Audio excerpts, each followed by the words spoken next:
नमस्कार, मी शिवाजी गोगरे. आज आपण आलो आहोत भारतातील अशा 2 ठिकाणी, जी प्रत्येक साहसप्रेमींच्या बकेट लिस्टमध्ये नक्कीच असतात. ही ठिकाणं म्हणजे खारदुंगला पास आणि चांगला पास.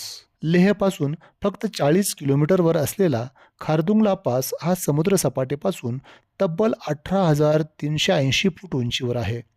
हा रस्ता जगातील सर्वात उंच मोटार चालवता येणाऱ्या रस्त्यापैकी एक मानला जातो. येथे पोचल्यावर तुम्हाला आजूबाजूला केवळ बर्फाच्छादित डोंगर, विरळ हवा आणि एक वेगळीच शांतता अनुभवायला मिळते.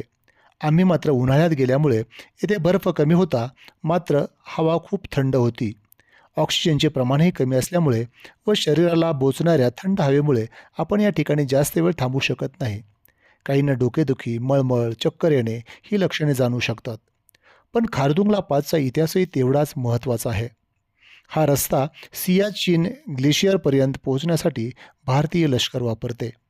इथे उभे राहून तुम्हाला जणू डोंगराची शान आणि सैनिकांचं बळ या दोन्हींचा अनुभव येतो. आता बोलूयात दुसऱ्या चमत्काराबद्दल, चांगल्या पासबद्दल. हा पास लेहपासून सुमारे 75 किलोमीटर अंतरावर आहे आणि 17,588 फूट उंचीवर वसलेला आहे. चांगला म्हणजे पास ऑफ द साऊथ. हा रस्ता तुम्हाला थेट जगप्रसिद्ध पेंगांग लेकपर्यंत घेऊन जातो. चांगला पासवर हवा इतकी थंडगार असते की येथे हाडे गोठवणारी थंडी अनुभवायला मिळते. पर्यटकांना इथे नेहमीच ऑक्सिजनची कमतरता जाणवते, म्हणून येथे थांबताना काळजी घ्यावी लागते.